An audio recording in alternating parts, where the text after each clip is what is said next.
em A português. esposa do Barroso tem data para fugir do Brasil, ela, o filho, o Barroso também, no dia da votação da cassação da chapa, né? Ele já está decidido, assim como Alexandre de Moraes e o Fachin. Então eu não podia dar essa informação no Brasil porque eu temo pela minha vida. Então, quero dizer aqui para todos, se alguma coisa acontecer comigo ou minha família, só veio dessas pessoas e grupos. A Embaixada da China em Brasília, a Embaixada da Coreia do Norte em Brasília, do Cacai, que é do Partido dos Trabalhadores, do Barroso ou do Alexandre. Não tem como vir de outra pessoa. Quer dizer, isso aí é o esgoto, é o submundo. É triste ver essas fake news. O que eu fiquei espantado foi saber que isso se deu numa live com uma deputada federal. A Suprema Corte brasileira está agindo de maneira ditatorial e também criminosa, né? Por que eu falo criminosa? Sobretudo o Supremo Tribunal Eleitoral. No Brasil, existe um tribunal eleitoral, além, né, da Suprema Corte. Nós temos no Judiciário Brasileiro uma corte que é eleitoral e que julga crimes eleitorais. E nesse tribunal, nós temos 3 membros da Suprema Corte, 2 togados e 2 membros do STJ. E com as informações que eu tenho, já está certo que existe um voto para caçar o presidente Bolsonaro de uma maneira que ainda quero ver como eles vão fazer isso, porque não há indícios de crime eleitoral por parte do presidente Bolsonaro. E ali nós temos o voto já pronto do Fachin, do Barroso e do Alexandre de Moraes, que é quem está censurando as redes sociais. Então, cabe lembrar que a decisão de censurar as redes sociais vem de Alexandre de Moraes. Embora ele não seja o presidente do TSE, hoje quem ocupa o cargo de presidente do TSE é o Luiz Barroso, que participou de uma transmissão ao vivo com o Felipe Neto, um youtuber brasileiro, um dos maiores youtubers do mundo. E o problema é que, conforme o Barroso foi vendo que existiam várias informações que realmente são precisas, né? Porque além dos 3 votos deles, há um outro voto de um togado para a cassação do presidente Bolsonaro. Eu não sei se o Barroso ou o Alexandre de Moraes, mas isso está no nome de Igor Tobias. Igor Tobias contratou uma empresa alemã, a Holt & Schwarz, para ver onde existe maleta de escuta no Brasil. Igor Tobias. Então, se você for procurar o contrato entre a Holt & Schwarz no TSE, você não vai encontrar. Existe um contrato da Suprema Corte de 2007, 2008, onde existem várias matérias, inclusive, eu vou até mostrar umas aqui, inclusive matérias falando que era para devolver as maletas de escuta, que existia esse contrato. Deixa eu colocar aqui. Aqui. Você tem contratos, aqui, deixa eu pegar uma matéria antiga aqui para vocês, essa da Folha de São Paulo, por exemplo, não sei se vai ficar espelhado aí. Órgãos do governo terão que entregar maletas de grampo. Estão vendo aí? Conseguem ver? Consegue colocar maior a tela aí, Bia? Deixa eu ver se eu consigo pôr só você, peraí. Por favor. Essa matéria aqui do Pronto, Alan... pode mostrar. Tá Aí, manda brasa. Essa matéria aqui, ó, órgãos do governo terão de entregar maletas de grampo, é da Folha de São Paulo. Tem que explicar o que é essa coisa aí. Eu vou explicar. 12 de setembro de 2008. 12 de setembro de 2008. Então, a Justiça manda recolher equipamento. Então, o que aconteceu aqui, né? Por meio dessa empresa, que se pode encontrar grampos de telefone, né? Essa empresa não é ela quem faz o grampo. Essa empresa ela é contratada para fazer uma varredura e aí você descobrir onde existe grampo. O Igor Tobias contratou essa empresa, Holt & Schwarz, para poder ver onde há grampos de telefone no Brasil. Como é que funciona, né? Você tem as ERPs, que é a Estação Rádio Base. onde cada telefone está conectado com mais ou menos 7 torres e escolhe uma das torres para poder utilizar o sinal. E aí, o que acontece? Ele desconfia do presidente Bolsonaro e faz uma varredura para investigar ilegalmente o presidente da República. Né? E quem fez isso, não sei se o Alexandre de Moraes ou o Barroso.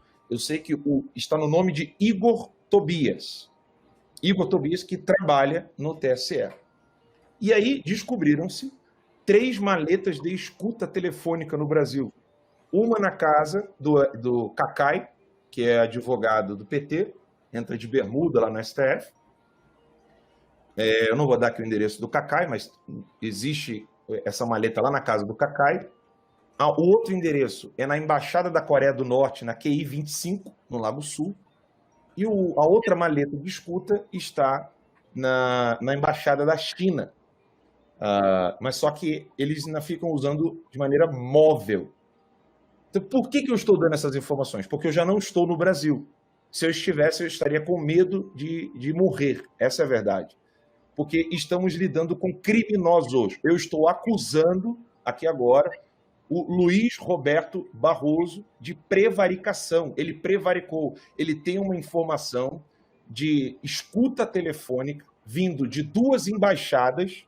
Isso é contra qualquer lei de segurança nacional. E ele não avisou o presidente da República. Então ele prevaricou. Luiz Roberto Barroso prevaricou. E quando veio essa informação da denúncia do Ryan de que o Facebook estaria trabalhando em conluio com o STF, nada me admirou por causa dessas informações que eu tenho. Então, o presidente Bolsonaro está provavelmente sendo escutado por essas maletas que estão em posse da Embaixada da Coreia do Norte na QI 25, na Embaixada da China e na casa do Cacai, lá no Lago Sul também. Então, existem 3 maletas de escuta telefônica em Brasília e o ministro Barroso e o Alexandre de Moraes prevaricaram por não avisar o presidente Bolsonaro sobre essas maletas. Então, quero dizer aqui para todos, se alguma coisa acontecer comigo ou minha família, só veio dessas pessoas e grupos. A Embaixada da China em Brasília, a Embaixada da Coreia do Norte em Brasília, do Cacai, que é do Partido dos Trabalhadores, do Barroso ou do Alexandre. Não tem como vir de outra pessoa.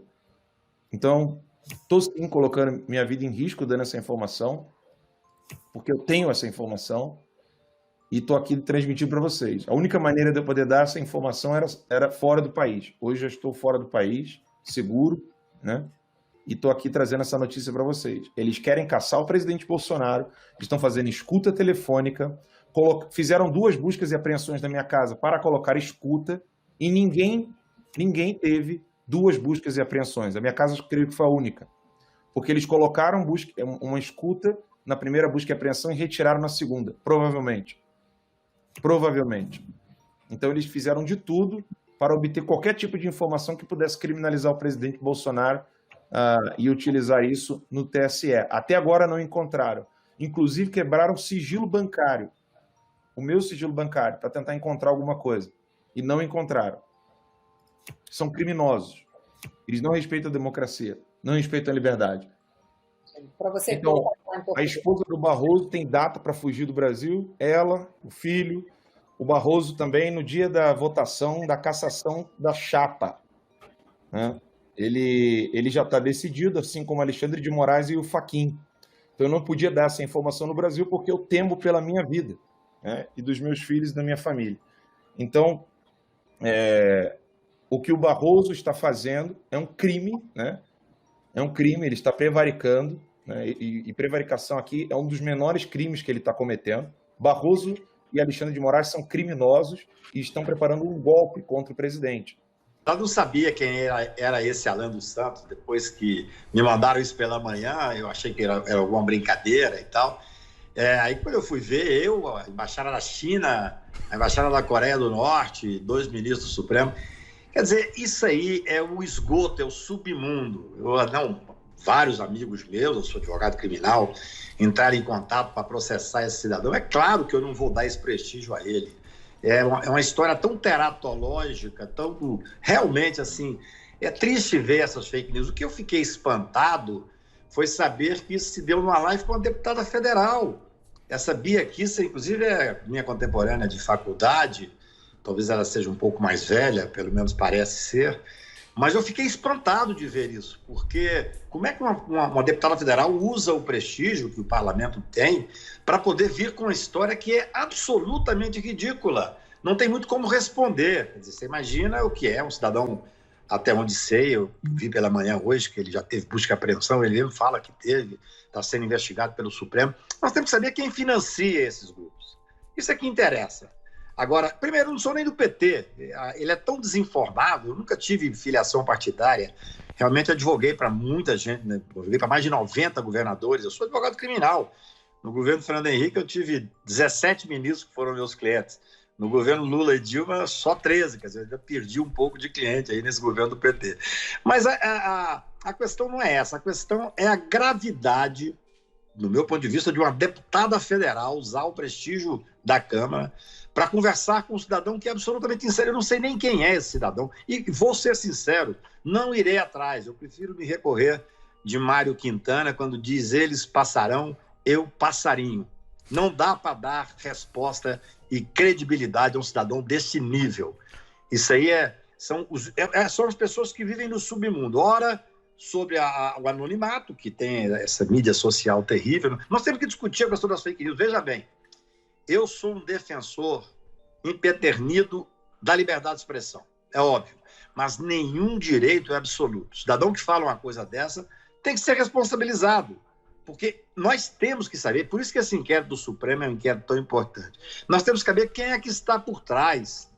Ele fala em 2 ministros do Supremo como se estivesse ameaçando de morte. Ele não sei, eu não o conheço, não sei nem muito o que esse cidadão faz, ele fala que está fora do Brasil, parece que foragido, preocupado. Quer dizer, certamente, ou ele é um inimputável para falar umas loucuras dessa, ou ele está a serviço desse gabinete do ódio, que, sinceramente, ele está conseguindo, mais uma vez, um destaque imerecido, porque ele merece o desprezo absoluto. Assim é que eu trato